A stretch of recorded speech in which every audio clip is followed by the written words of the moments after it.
Growing up, I used to be in a safe space with a family member. Now, when we go out, I think we were preparing to rewrite our school living certificate. Anytime this person sees me with any other person, and he gives me this, I'm going home. Maybe he sees me with a boyfriend thing. This is anybody at all. And when he goes home to tell our mom, there's a way he relates that story that makes me look like a bad person, makes me look as though I abandoned them. That attachment style is toxic. So I was always walking on eggshells when we're out. Even when I wasn't talking to anybody, provided I was on my own, it was a problem. Distance from such people would not just not cause problem, but it will help you. Staying with such people can kill one. When is distance medicine?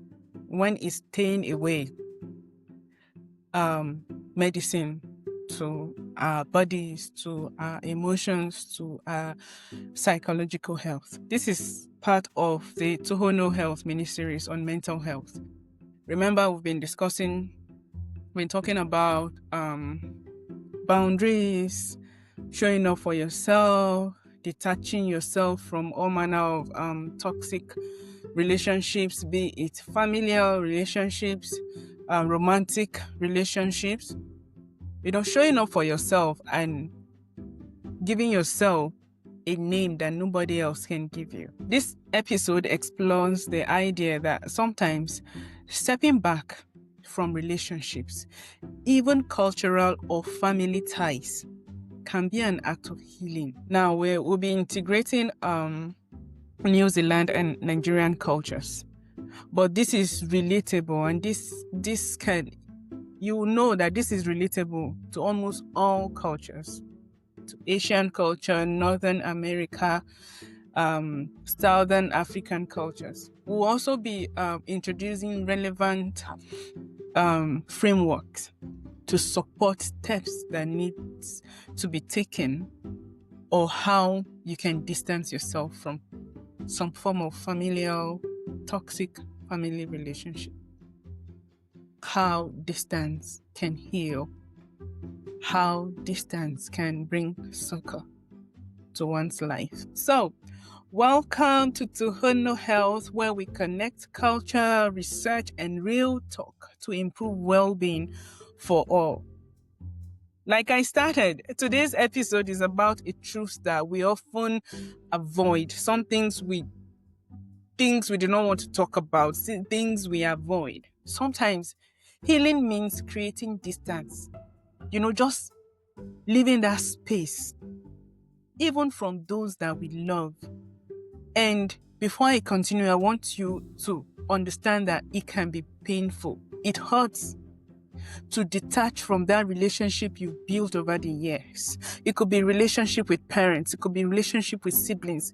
It could be relationships with people that you've stayed with, or people that you've known over the course of several years. But creating that distance may be good for one's health.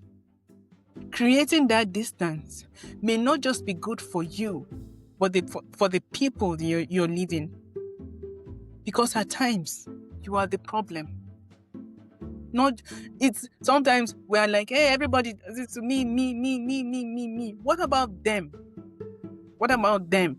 So sometimes leaving them, sometimes giving them space is also good for them, in as much as it is good for you, for your growth, for your healing. In cultures that prize family, cultures that respect love, closely knitted familial relationships, communal care, this idea feel uncomfortable. And I'll understand if people do not want to continue watching this video or listening to this podcast from this moment. But then I advise you to watch the end or listen to the end. Because if it doesn't help you, it will help someone else. Listen and watch and discuss with people, and you see how pressured and how burdened people have been with this topic, with this thing, this context, this concept that is almost like a taboo for discussion. It feels uncomfortable, even for me. Feels like a taboo. Even though I did it and I successfully did it. I did it for me. I did it for them. I did it for my health, my mental health. I did it for my spiritual growth. I did it for my physical growth.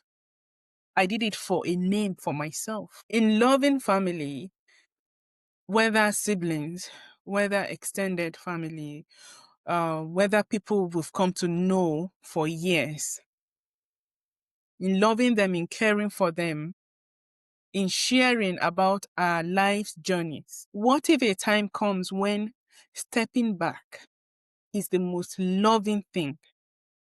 Is the most loving thing you can do for yourself and others? What if you just saying, I bow, I'm just leaving, I'm just going to be on my own for this period of time? It could be 6 months, it could be 2 months, it could be 2 years, it could be 16 years, as long as there is peace within yourself and peace within the family, as long as no one is causing trouble for anyone, as long as no one is dying. Because guess what? Sometimes we do not want to take these steps because we feel some people are going to be heavily affected. Some people, how would this person feel, or what would this person say, or what will happen to this person if I decide to take off time and take care of myself? But guess what? Life continues to move on. People will be fine. Sometimes just do you. People will be fine. Sometimes if distance is the only thing you have to give in a relationship to avoid resentment, to avoid chaos, please give that distance. Give that distance. It will not just help you, it will help others. So let's continue to unpack and see how far we can go on this topic today. If there's anything you want us to discuss, I always say, leave it in the comment section or in my DM on Instagram at Rhoda360_pod. So, why distance? Why can distance heal? Why do you think most people are now on social media talking about, oh, I cut up my family, talking about, oh, I just stayed away and I felt better? In New Zealand cultures, family is central. In Nigeria or other African cultures, family and community are sacred. So when you come about and discuss things like giving distance or just staying away for the pleasure of it, they look at you like a stranger. They look at you like an outcast. Again, many people that stay together, especially in some familial, toxic family backgrounds, family systems, they stay as a result of trauma bond. They are trauma bonded. They don't know what it means to have relationships, to have healthy relationship outside of their family system or outside of their home. That's why when any of the family member begins to have a relationship outside, they do everything to cut it off so the person can come back to them. Weeks ago, we've been talking about boundaries, showing up for yourself, and having self-respect, prestige, how to take care of your mental health. All this is just so you have an okay mental well-being. And after this episode, the next set of episodes will also talk about how to choose quality people, how to be a quality person to another person or other people. In as much as family values are sacred, are important, are sacrosanct, these values give strength, right? But they can also create pressure. They can also create burden, psychological and emotional burden for people. For instance, in New Zealand, a woman may feel obligated to attend every meeting, they call it UAE, everything the family or the family system is organizing. She feels obligated to attend even when her mental health is declining. No, it's not as if nobody cares, but because she refuses to choose herself first. She refuses to create that space that will say, no, this particular meeting I'm not going to attend because it's not good for my health. They'll probably be talking down people and systems and no solutions to come out of the meeting. So why am I going there? In another context, a Nigerian man abroad or even in Nigeria will face constant requests from family members for some form of help, for some form of support, leaving him stressed and resentful. See, guys, the reason why many adults are resentful, the reason why they behave as if they are always resentful, always angry, is not because they are bad. It's because most times people are tired. People are tired of this being everybody's support system. Look, even if it's not financial, you know, when you are that person that everybody calls, to complain to speak to say things to about another family member or about an issue, sometimes the mental overload creates some form of pressure in the brain. Your mental space is clogged with a lot of information, especially in Nigeria where we hardly go for therapy. Even when we want to, it's so expensive. Even in New Zealand, if you are not on some form of benefit or some form of welfare system, counseling, psychological counseling here is expensive for some people. So if you are that person that always carry burden for people, you become resentful. It looks as if we cannot talk to that person, or it looks as if why is this person being so wicked? Because they are not seeing life from your own point of view. They don't understand that. Look, you are running on an empty tank. Take care of yourself and maybe your immediate family members and them. Now, both these stories that I talked about the woman in New Zealand and having to attend every family event or family meeting, and the Nigerian man that faces constant requests. Both of them, right? Both of these people, they want to honor their culture. They want to honor their families. They want to honor their ancestry, the things they grew up with. But both of them are drowning. They are drowning. They are drowning psychologically. They are drowning emotionally. They are running on an empty tank. The only thing that will save them is distance. The only thing that will save them is just to halt, just to put a stop to some of these activities, to some of these requests, to some of this thing about being the only support system to some people. Distance is not rejection, at least in most cases. Well, this podcast is not talk about narcissism or narcissistic personality disorders. If you are creating distance from someone with a narcissistic personality disorder, then it looks like rejection. You are like, even your body wants to reject the person, right? But then if it's around, like, not really toxic, but where the support, where you are like the everyday go-to person. Meanwhile, nobody supports you. Meanwhile, you don't get that the same, you don't get the same, it's not reciprocal. Like, I support you, you support me. No, it's not like that, but everybody comes to you. Distance is not rejection.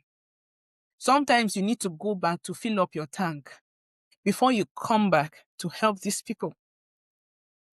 Distance is restoration. Distance is saying, see, I need space to heal, right? So I can return whole, so I can return to be that person you want me to be. And it's not easy at all, because sometimes people already make an image of you in their heads and say, okay, this is who this person is to me. So when you begin to create distance, or when you begin to want distance, they begin to fight. They begin to say all manner of things. But it's okay. Sometimes just let people talk. If talking will heal people, if talking will help them, emotionally, if talking will help their psychological being, let them talk. If talking will even give them money, maybe they are looking for money from you, and because you've created distance, they can't get it. And talking about you to another person who does not like you will make that person give them money. Let them talk and get the money. Sometimes just let people talk about you. It's okay. It's okay. So let's discuss the psychology of space. In Tohono Health, we like to link research to everyday talk and everyday well-being to culture. So research backs distance up. Research backs the psychology of space, giving space. And I'll talk about the attachment theory. The attachment theory that talks about how secure relationships allow for autonomy. When ties become controlling, anxiety rises. That's the attachment theory. See, this episode may not be enough to really break down this. But if you want me to talk about all these theories, maybe we'll have to just do another episode. Now, when relationships allow for um